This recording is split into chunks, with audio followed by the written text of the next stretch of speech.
Magandang umaga po sa lahat, lalo Good na morning. sa ACBI at sa inyo po, sir.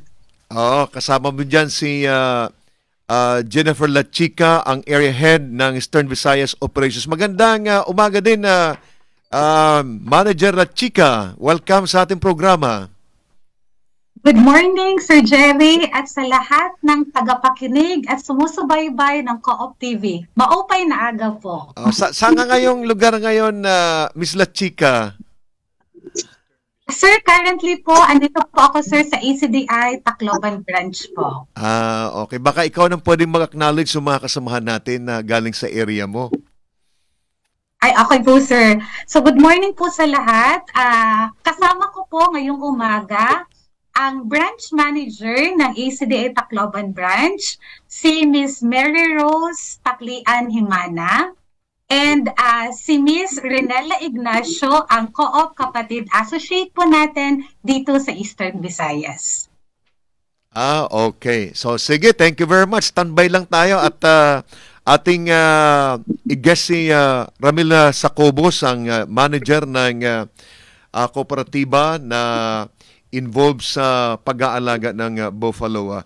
So, Ramilo, una is pag-usapan muna natin yung programa ng Co-op Kapatid Program kasi nabanggit sa akin na ang inyong kooperatiba pala ay kasama sa mga adopted na kooperatiba under sa Co-op Kapatid Program ng CDA at ang nag-adapt sa inyo ay ang ACDI. Tama ba yun, Ramil?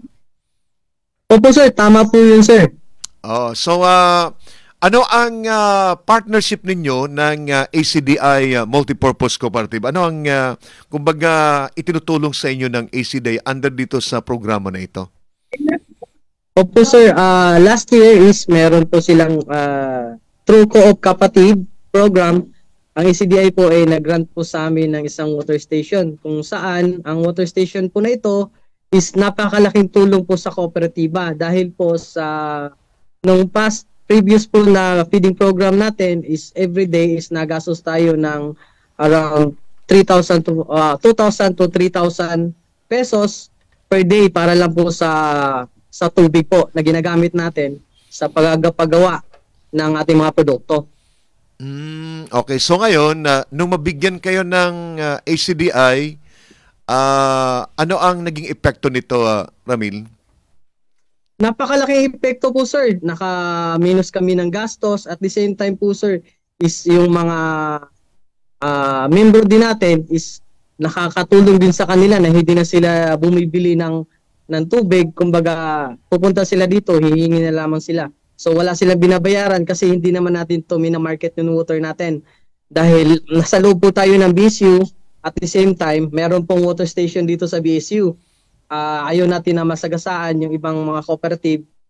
Kaya yung water station po talaga natin dito is intended for production purposes lang po talaga, sir. Okay. So ano pang ibang assistance ang natanggap ninyo under dito sa programa ng Co-op Kapatid Program na ang nag-adapt sa inyo ay ACDI? Opo, sir. Meron din po silang continuous na monitoring. Meron din po silang bigay sa amin na training basta yung program po na yun through financial management po, sir. Kung saan tinulungan kami kung paano i-handle yung mga kung saan yung ano ba tawag doon yung sa keeping ng mga record ninyo, no? Oo, bookkeep. Sir. Yun din po, sir. At saka mayroon po tayong bago na bookkeeper po noon, sir, na isa siya nakasali. So nagkaroon po siya ng dagdag kaalaman dun sa training po na yon. Okay, si Vice, baka mayroong tanong?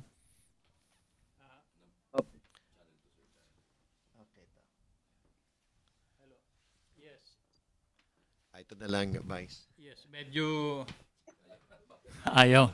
Medyo curious lang ako doon sa Chairman Jennifer Lachica. Alam mo ba na middle name ko is Lachica? Baka kamag-anak ko to. Yes. Ako ang area head ng area head ng ACDI Visayas Area Operation, no? Baka kamag-anak ko tong Jennifer Lachica na to, no? Good morning po, Ma'am Jennifer Lachica. Baka kamag-anak kita because my middle name is Lachica, no? Kamukha ng daughter nyo. Yes, sir. Good morning po. Nagkita po tayo, sir, during the MOA signing dito sa CDA Tacloban Extension Office. Oh, yes, tama. Yes, Nung sir. kaming dalawan ni General Llanto, no? Yes, sir. Opo, sir. Okay.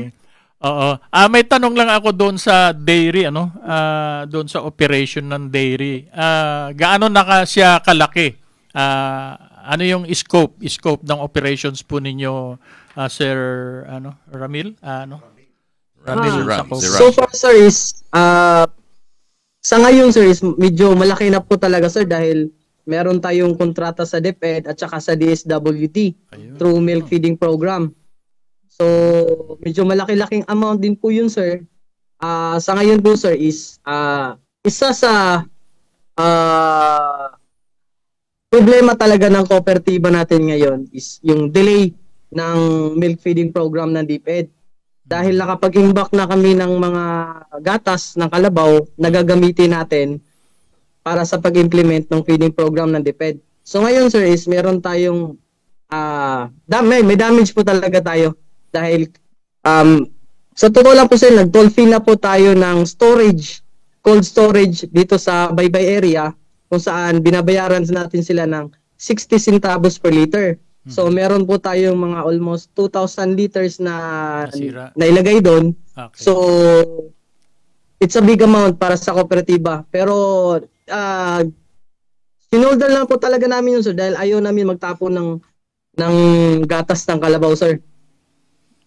Hindi, gawin nyo na lang ayun po, yan, sir. keso. Pwede ba yun? Yung, Di ba? Yung mga ginagawang keso yan.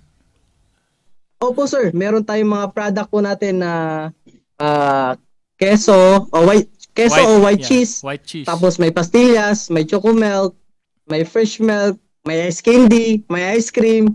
Marami po tayong product, sir, na ginagawa natin sa dairy. Yeah, para walang tapon yan, sir. Nag-iimbak tayo ng Romel para sa feeding program. Pero nagkataon po, sir, na meron pong delay yung feeding program natin. So, ayun po, sir.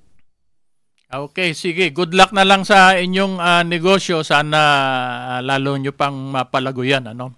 Thank you, Sir Ramel. Itanong ko lang, Opo, Vice, sir, kasi salamat. itong ganitong klase mga problema ng malilit na kooperatiba na kumbaga ay napaka-importante sa kanila yung ganitong klaseng mga supplies, di ba, no?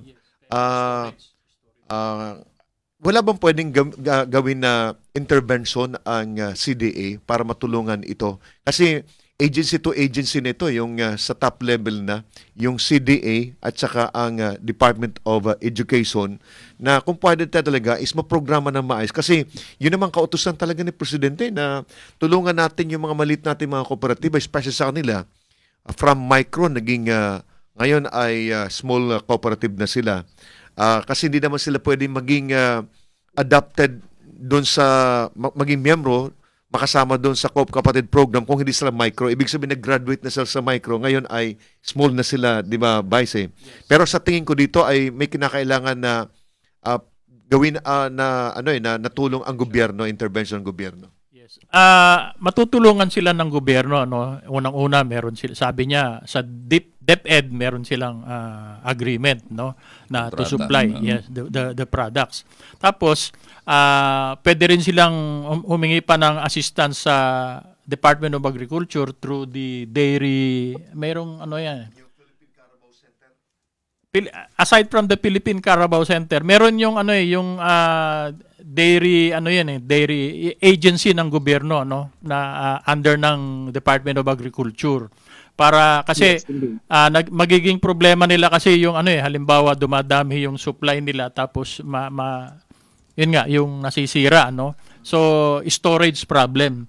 Katulad yan ng mga naalala mo yung mga fisheries na nasisira because of lack of storage, Parang sa sibuyas din yan, Kukunti pa rin yung storage pa rin, Nakikita natin ngayon na storage problem din itong dairy, Madali kasing masira ito. kailangan talaga na mag-intervene, no? Magbigay ng assistance ang Department of Agriculture, tapos yung ahensya na kanilang ka-agreement, DepEd for example, ano? Can assist din. Magbigay siya ng alimbawa financial assistance para makapagtayo sila ng storage na maski na maliliit na storage muna, no, para ma-assistihan sila dito at hindi masira ang kanilang mga produkto. Siguro may storage na sila, madagdagan lang para magkasya yung supply ng hindi nasisira. Kasi pag anong kasunod niyan, halimbawa malapit na talagang ma-expire pero wala pa yung project, hindi pa nagpaparamdam para doon sa implementation ng feeding program. Anong ginagawa ng inyong kooperatiba? Kasi sayang eh. Opo sir, meron po tayong ginagawa sir. Ginagawa natin siyang into pastillas, mga other products sir na magagawa natin na hanggat maaari na mapipigilan natin yung spoilage po sir. So may tinatawag po tayong 5 po, first in, first out po sir. So kung alin yung naunang pumasok, yun din yung ilalabas din natin. So yun po sir, ginagawa natin into product sir. Mayroong, di ba sa CDA ngayon ay na-clusterize na sila eh. Mayroong cluster para sa agriculture. So itong mga ganitong klaseng problema ay na-discuss nyo na ba ito, Ramil, sa pinaka-head ng cluster ng agriculture? Para, ang tingin ko dito, ASEC, parang ito yung magiging responsibility ng head ng cluster ng agriculture na i-coordinate doon sa mga concerned government agency. In this particular na issue na ito, ang Department of Education. Kasi pag itong mga kooperatiba nito ay nalugi, di ba, no? So, ang mangyari ngayon, aasa naman tayo sa pag-i-import ng mga milk. Ito nga, gumaganda na eh. Kumbaga, nagsisimula nang mag-grow yung ating industriya sa buffalo, di ba, na pinagkukunan natin ng gatas. Pero kung ito hindi tutulungan ng gobyerno, magiging matamlay na naman sila ngayon, di ba, no? Na-discourage na naman. Pag halimbawa, delay, gaya niyan, delay, tapos masisira ngayon yung produkto. Tapos bigla sila mag-i-implement nung kanilang feeding program. Anong kanilang isusupply? Kaya kailangan kailangan maayos yung kasunduan ng DepEd o nung kakontrata ng dairy cooperative. Kasi pagkain ito, perishable. Anytime pwedeng masira ito. Pag napanis, wala na. Kasi may yan eh, may kanya-kanyang kumbaga interest yan eh. Kung ako ang CDE, ang interest ko, protektahan ko yung kooperatiba. Di ba, no? Tama, kasi unang-una, yun ang mandate ko eh. Kaya dapat siguro, Ramil, ito mga ganito ay ma-erase nyo doon sa regional director nyo dyan sa inyong area para sila ang mag-take action. Kasi ako naniniwala naman ng CDE ay hindi lang sila in charge sa registration, but ako ang alam kong isa pa sa mandate nila ay tulungan talaga yung mga kooperatiba na kailangan ng tulong. In this particular na problem na ito, itong supply ng milk nga na ito. But anyway, bukas, baka makasama namin si ASEC Lasaga at itong bagay na ito ay ipaparating namin sa kanya para sa ganun ay makagawa ng pamaraan yung cluster niya na pwedeng utusan o pwede magpatawag actually ng meeting yan eh.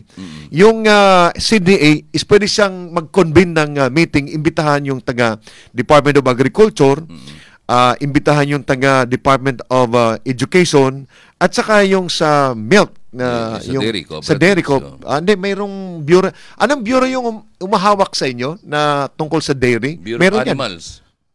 Meron sir, yung humawak po sa atin ngayon is Philippine Carbo Center at saka po yung National Dairy Authority. Yung National Dairy Authority. Yung ano lang po sir is meron na may ginawa na po kami action dyan sir kung baga nag-tap na kami ng mga agency natin. For example sa DA, nag-submit na ako ng request then nakalagay, nakasaado na ganito yung volume namin ng gatas. At the same time, there is a positive reply si director po sa atin. May positive po siya na reply.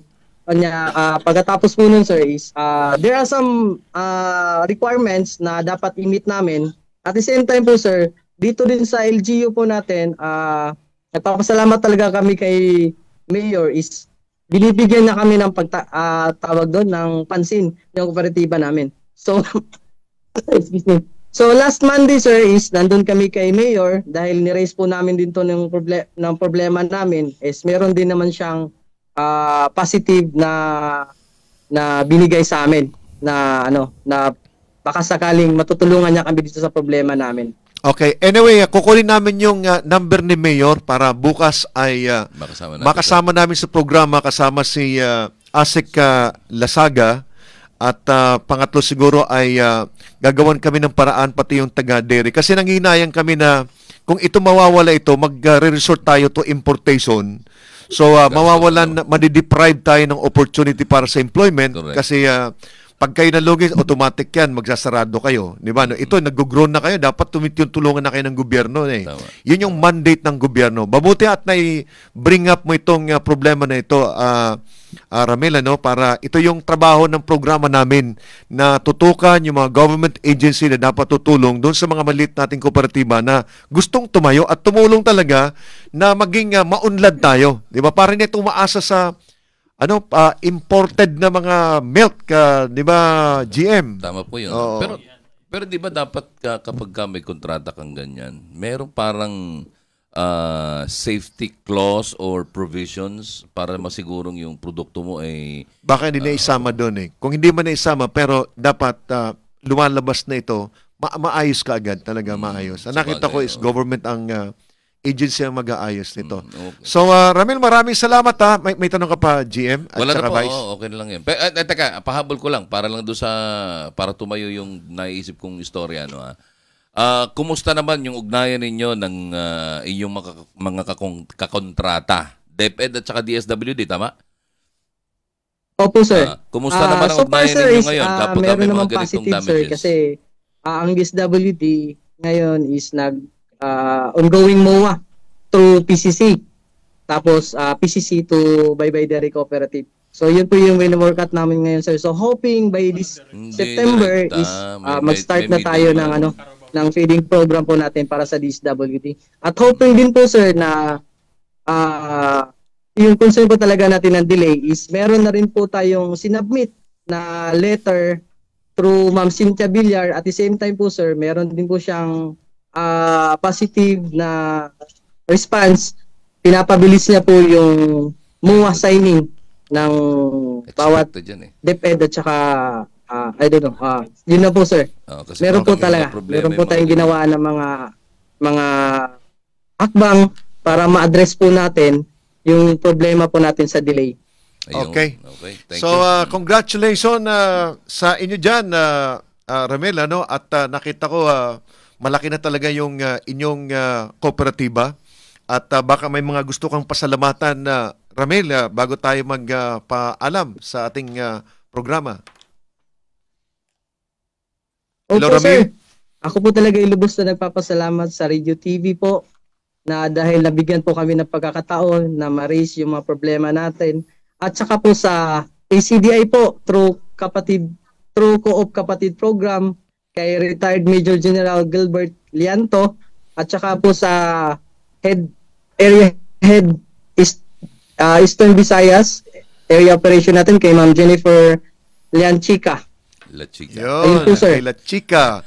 Nabanggit mo si Ma'am La Chica. Napakaganda pa naman ni Ma'am Jennifer. Nabanggit mo si Ma'am La Chica. Baka pwedeng makahingi naman ng kaunting impormasyon sa mga ginagawa natin dyan, Ma'am La Chica. Kumusta ang ACDI natin dyan sa Eastern Visayas area? Sir, so far, okay po ang operations natin dito sa Eastern Visayas area operation. So, bilang area head, sir, na tumatayong nanay dito sa Eastern Visayas area operation, we would like to congratulate, sir, Bye-Bye Dairy Cooperative. Nakita namin, sir, ang commitment at malasakit ng bawat officers at members na palaguin ang kanilang kooperatiba in partnership with ACDI and PC. Alam mo po, Sir Jerry, we want to see them grow from being a small to medium cooperative within a span of 3 to 5 years. Pero syempre, sir, becoming a medium cooperative is a journey. So you cannot simply go from 0 to 100% automatically or overnight. So kailangan ng maraming taon ng pagsisikap at tiyaga. So sa aming partner co-op, the Baybay Dairy, mahaba-haba pa ito, pero alam ko kakayanin natin. Sabi nga nila, sir, malayo pa, pero malayo na. Yo. Po! Ang galing ng Tama, pinsan maganda mo, yan. ah. Ang galing ng Manang-mana area head. Manang-mana kay Asik Buddy. Oo, galing naman. Malayo pa, pero malayo na. Ayan. Ang galing nun, ah. Sabihin, may narating na. May narating may na. narating na. Oo, may narating Bagamat na. may pinupuntahan pa. Ayan. Okay. Baka may mga gusto kang pasalamatan, Ma'am La Chica, sa iyong lugar bago tayo tuloy magpaalam. Oh. So okay na, wala na si So Ma'am far La and yet Chica very ho, far. ang head ng Eastern Visayas Area Operations ng ACDI.